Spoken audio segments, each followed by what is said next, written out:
ಹೋಗ್ತಾ ಇದೀಯಾ ಡಿಗ್ರಿ ಬಿಲ್ಲಿ ಸೊಸೆ? ಹಾ, ಹೊರಗಡೆ ಹೋಗೋರ್ನ ಎಲ್ಲಿಗೆ ಅಂತ ಯಾರಾದ್ರೂ ಕೇಳ್ತಾರ? ಆಟೋ ಡ್ರೈವರು ಎಲ್ಲಿಗೆ ಮೇಡಮ್ ಅಂತ ಕೇಳಲ್ವಾ? ಬಸ್ ಕಂಡಕ್ಟರು ಎಲ್ಲಿಗೆ ಅಂತ ಕೇಳಲ್ವಾ? ಅದಕ್ಕೆಲ್ಲ ನೀನ್ ಹೇಳಲ್ವೇನೆ ಡಿಂಗ್ರಿ ಬಿಲ್ಲಿ? ಮುದಿಗುಬ್ಬೆ ಎಲ್ಲದಕ್ಕೂ ಟೊಂಗ್ ಕೊಡ್ತಾಳೆ. ಏನಂದೆ? ಹಾ, ಶಾಪಿಂಗ್ ಹೋಗ್ತಾ ಇದೀನಿ ಎಂದೆ. ಒಬ್ಳು ಕನ್ನಡತಿ ಆಚೆ ಹೋಗೋ ಹುಟ್ಟೇನ ಇದು? ಮೇಕಪ್ ಏನೇ ಒಳ್ಳೆ ದೆವ್ವ ತರ ಇದೆ. ತುಟಿಗೆ ರಕ್ತ ಹಚ್ಕೊಂಡ್ ಬಂದಿದ್ಯಾ ಏನೋ? ಮೊದ್ಲೋಗಿ ಈ ಅವತಾರನ ಚೇಂಜ್ ಮಾಡ್ಕೊಂಡ್ ಬಾರೆ. ಮಾಡೋಲ್ಲ. ಏನಿವಾಗ? ಮಾಡಲ್ವಾ? ಮಾಡೋಲ್ಲ. ನಿಜವಾಗ್ಲೂ ಮಾಡಲ್ವಾ? ಹೌದು, ನಿಜವಾಗ್ಲೂ ಮಾಡಲ್ಲ.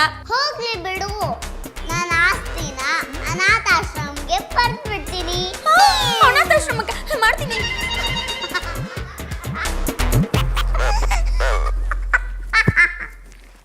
ರೀ ಪಂಕಜ ಅವರೇ, ಇವತ್ತು ಸಂಜೆ ಕಿಟಿ ಪಾರ್ಟಿಗೆ ಎಲ್ರಿಗೂ ಪಿಂಕ್ ಸೀರೆ ಹಾಕೊಳಕ್ ಹೇಳಿ ಆಯ್ತಾ? ಬಾಯ್ ಫ್ರೆಂಡ್ಸ್, ಬನ್ನಿ ಇಲ್ಲಿ. ನಾನು ಯಾಕೆ ಪಿಂಕ್ ಸೀರೆ ಹಾಕೊಳ್ಳಿ ಅಂತ ಹೇಳಿದ್ದು ಗೊತ್ತಾ? ನಾನು ಮೊದಲೇ ಉಟ್ಕೊಂಡಿದ್ದೀನಿ, ಮತ್ತೆ ಯಾರು ಉಟ್ಕೊಳ್ತಾರೆ ಅದಕ್ಕೆ. ಅತ್ತೆ ನೋಡಿ, ನೀವು ಹೇಳ್ದಂಗೆ ಎಣ್ಣೆ ಹಾಕೊಂಡಿದ್ದೀನಿ. ಬರ್ತೀನಿ. ಏ ಏನೇ ಅದು ಅಷ್ಟು ದಪ್ಪದ ಕನ್ನಡಕ ಹಾಕೊಂಡಿದ್ಯಾ? ಅಸಹ್ಯ, ತೆಗಿಯ. ಓಕೆನಾ? ಬರ್ತೀನತ್ತೆ. ಏಯ್ ಹಾ, ಏನೇ ಹಣೆ ಖಾಲಿ ಇದೆ, ತೊಳೆ ಬೊಟ್ಟಿಟ್ಕೋ. ಹಾ, ಇಷ್ಟಪ್ಪುದಾ? ಒಳ್ಳೆ ₹1 ಕಾಯಿನ್ ಇದ್ದಂಗಿದೆ. ಇದನ್ನ ಯಾರಾದ್ರೂ ಹಾಕೋತಾರ? ಹೋಗ್ಯತ್ತೆ, ನಾನು ಹಚ್ಕೊಳ್ಳಲ್ಲ. ಇಡೀ ಆಸ್ತಿನ ಅನಾಥಾಶ್ರಮಕ್ಕೆ ಬರ್ದ್ಬಿಡ್ತೀನಿ.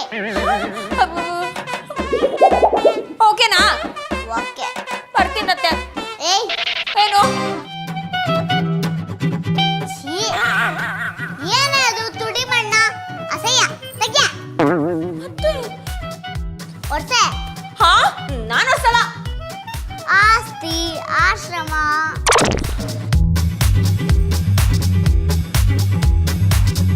ಓಕೆನಾ?